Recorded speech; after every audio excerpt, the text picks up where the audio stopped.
G'day guys, it's Andrew here. Welcome to the first edition of the ACE show. I mean, I don't really have a name for it, but I suppose I'll just give it that. What I'm going to do is I'm going to start doing weekly reviews if possible, and most likely do WWE pay-per-view reviews.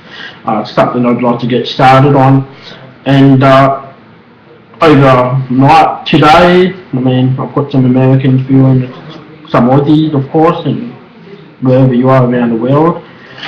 Um, I'm just going to talk about WWE Summerslam that happened earlier today for me, and just do a rundown on the matches and deliver the thoughts and how I thought the matches were wrestling wise, because I'm one of those persons that prefer watching a good match rather than the result of the match. Sure, at times I might not be happy with the result, but it's the wrestling that matters for me. And as long as there's decent wrestling and the match is being telling a story, then I can improve on that. The first match we got at SummerSlam was the pre-show match, which was between RVD and Dean Ambrose, who is the current US champion. The match was well played out, and there was a couple of moves that we haven't seen Dean Ambrose use before. And I don't know how long Dean Ambrose has been wearing the singlet, but I think it suits him better than wearing the bulletproof vest or whatever you want to call it. And I really thought the chemistry between the two was actually top notch, and you know, as soon as RVD hit the 5-star frog splash, I knew for a fact that the match wasn't going to end there. And the Shield had came in midway through the match, only for Mark Henry and the Big Show to come out just to even the numbers up. And the Shield, of course, interfered, and Roman Reigns speared RVD, which allowed Dean Ambrose to retain his belt, but RVD being the winner. Question lies, what happens next? Is there going to be a rematch between Dean Ambrose and RVD? I believe so on Raw tomorrow night. And I also believe that Big Show and Mark Henry will be facing the Shield for the Tag Team Championships. And in all honesty, this is where I believe the Shield will lose the belts, and it'll be quite interesting to see what happens from there. Do they go their separate ways, or do they stick as a team? That's something I definitely want to see, especially with the Wyatt family coming on and being Triple H's puppets right now. I actually see things changing, and possibly for the better. But, you know, you can never tell when it comes to WWE. That leads on to the next match, which actually started off SummerSlam, and it was the Ring of Fire match between Bray Wyatt and Kane. The match, in my eyes, was the worst Inferno match I have seen in my entire life. The match was just sloppy. It just did not connect whatsoever, and I just prayed every minute that match would be over as quick as possible. And I'm a big fan of the Wyatt gimmick, but I'm not being sold on wrestling wise. I mean, Bray Wyatt, wrestling wise, is still so damn green to me, and I think he needs to get some improvement happening. If I was Triple H, I mean, if I was the one booking these guys and putting them on how I want them to be, I'd give them at least 3 months before they actually deserve to have a championship belt or something along those lines. What I'm finding is Bray Wyatt has to improve wrestling wise. His promos is what's carrying him so far right now, but that match was just absolutely shocking. I thought it was smart, however, that Luke Harper and Eric Rowan got the wet blanket and put it around the fire so they could get in the ring and do the beatdown. But the beatdown wasn't even impressive on my sake, and it was actually quite predictable for me. I knew Bray Wyatt would win, he wouldn't lose on a debut like that, but the match was just absolutely awful. I mean, I couldn't imagine myself watching the match once again. And that leads on to the next match, which was Cody Rhodes facing Damien Sandow in a singles match. And the feuds came on since Damien Sandow turned on Cody Rhodes at Money in the Bank. former best friends, now rivals. It's a sensational match between the two. I mean, I'm a really big fan of Damien Sandow and Cody Rhodes myself. And the fact that they both had so much chemistry together and blended, and after the impact when Cody Rhodes was able to pull off a muscle buster on Damien Sandow, I think it might be a move that Cody Rhodes might actually pull off here and there, along with the moonsault, which he didn't do, sadly. But I thought the match was good. The finish, not so much. I mean, I was happy that Rhodes won, but I just didn't like how the Crossroads came in, and I just thought it could have just been done better. But nonetheless, Cody Rhodes won, and that's where I think it's a smart booking. You can push Cody Rhodes as the next top face for SmackDown, while Damien Sandow still has the briefcase, and that can keep the both guys strong. And I'll speak more about Cody Rhodes later on, but as we move on, we get to Alberto Del Rio against Christian. Now that match was absolutely sensational. It was one of those matches that most people probably won't actually hype about, but that match was up there. Very good match. I mean, they both have faced off many times before, and they've had a great chemistry. And I actually predicted wrong. I actually thought Christian was actually going to win. You know, he won a one more match, and he just fell short. I love the ending. I mean, the counties before locking in that submission, you know, it really told a story. I mean, Del Rio worked on Christian's arm a lot, actually told a story for a match, and Del Rio winning was a smart move. And this is where I go back and talk about Cody Rhodes again. I can see Cody Rhodes being the next number one contender. And with that being said, once Cody Rhodes wins the World Heavyweight Championship, this is where Damien Sandow is going to step in. Because as far as I'm concerned, it's both of them, the friends, that rival is far from finished. And that's what's going to happen. And that's what I believe strongly.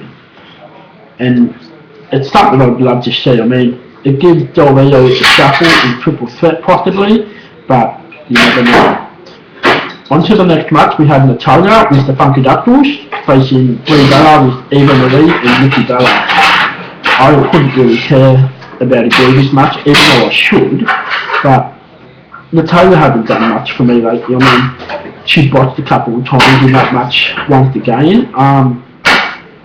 Her bumping was actually pretty off. And I understand that she's possibly a mentor for these divas, but she deserves better. Even though Natalya won, I just did not like how the food came about. And it's also with the Total Divas show. I mean, not many people actually watch the show or understand what's going on, and I just really thought the match it was just a filler match. I mean, I would have preferred seeing Fandango against The Miz, so they had all their dance-off crap going on, but I suppose they'll keep that one for Raw. And following on, we get to Brock Lesnar, where he faced CM Punk. It was actually scheduled to be a singles match, but then they changed it last minute to a disqualification match. And unbelievably yet, it was Brock Lesnar's best match in his whole WWE career, CM Punk's best match of the year. And I'm not going to deny it, even though he's faced John Cena and Daniel Bryan and Orton. But that match was just sensational, man. It was a no disqualification match, and hardly any weapons were used. Brock Lesnar was trying to maul the crap out of CM Punk, and CM Punk just kept fighting back and fighting back. The match was actually 50-50. So it wasn't like Brock Lesnar and Cena where Brock just mauled Cena for 20 minutes only for Cena to win. This match was just absolutely wrestling. It wasn't just beating the crap out of it. It was just hard-hitting, pure wrestling match. And it's what we wanted to see. We got what we deserved. Brock Lesnar won. Is the feud far from over? No. Brock Lesnar will face CM Punk at some stage later on, probably in a couple of months, or even WrestleMania. I feel that they'll probably do 3 rounds or something. I mean, Brock Lesnar has signed a long-term contract, and I do see Lesnar facing CM Punk once again. who will CM Punk go on to face now? I could see him stepping in for a small feud with Curtis Axel.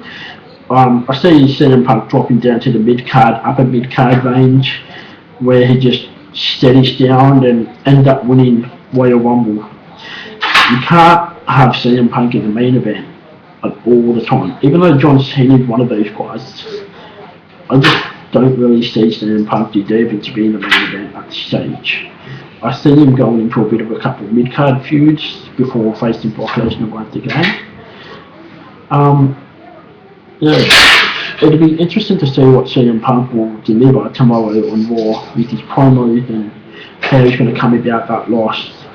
So it'll be interesting to see where Punk leads his direction. On to the next match, we've got Dolph Ziggler and Caitlyn against Big E and AJ Lee. The match was actually quite well. I actually enjoyed Big E winning tonight. The reason being, he was absolutely sensational. He moved around the ring quite fast. And I've never really been high on Big E, but I believe he could be the next Bobby Lashley if done right. I'm not exactly a big fan of his heel run. I mean, I prefer him as a face. But if he's going to be wrestling like the way he did tonight, then I'm all for it. I love the ending with Ziggler winning. It just pushes him as the next babyface as well. I could possibly see a four-way happening. You know, Del Rio, Christian, Rhodes. There's a fair lot of guys on SmackDown who have just become faces. So it should be interesting to see what kind of feuds are going to be happening. As for Ziggler and as for Big E, I'm not exactly too sure what feuds are going to be happening. Is this feud over? Well, possibly. I mean, Caitlyn's probably going to be wanting to face AJ for the Divas Championship once again, but as for Ziggler and Big E, I don't think they need to face each other once again. SmackDown's going to be very interesting over the next few weeks, and just see the direction that they're heading in. Can't really imagine how it's going to change. On to the main event, where it was Daniel Bryan against John Cena for the WWE Championship and Triple H with the special guest referee. Now, that match, purely awesome. I mean, if you weren't a fan of John Cena, you should be right now. John Cena was able to carry those promos seriously. He was able to sell the match. His wrestling in that match told a story. It wasn't 5 years of doom. There was no Superman bullcrap. It's just pure John Cena wrestling the way he should be, and Daniel Bryan showing why he is indeed one of the best in the world and one of the best performers that WWE has right now. Now, it came to me by surprise how Triple H called the match straight down the middle. Daniel Bryan won the match with the Tiger Kick, and the celebration, the confetti, the streamers, it reminded me a lot of Ring of Honor. And to me, that was a surreal moment to actually witness. I mean, witnessing that stuck just right in, especially when Orton came down the ramp, teased he was going to cash in, walked back, but then he was at the Titanfront when Triple H just tapped Daniel Bryan on the shoulder, turned him around, pedigreed him, and then Orton decided it was the time to find the opportunity to cash in, and he succeeded. So Orton had just become the WWE Champion, but what did that actually lead us to think? Orton has just completely turned heel, and that's what we all wanted. But once again, all of us are bitching about it.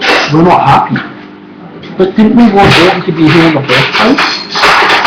It was done well. If it pissed you off, then hell, he's done a great job of doing so. I was quite upset at first because I really would have liked to see Daniel Bryan have a reign. But I now know that when John Cena lost and shook Daniel Bryan's hand, that was passing of the torch. This is where Daniel Bryan becomes Stone Cold Steve Austin. This is where Orton becomes The Rock and Triple H becomes Vince McMahon. This is the whole scenario right now with the corporate and the evolution. Well, I suppose you could call it evolution. Orton, Triple H, and Vince are all going to work together. And this is just going to be like The Rock and Stone Cold all over again. And I guarantee you, soon enough, Daniel Bryan will win that championship back, and he will have a reign. As for SummerSlam, I rated an 8 out of 10. Sensational pay-per-view, great wrestling matches. I hope you enjoyed watching this. I'll see you later. Enjoy.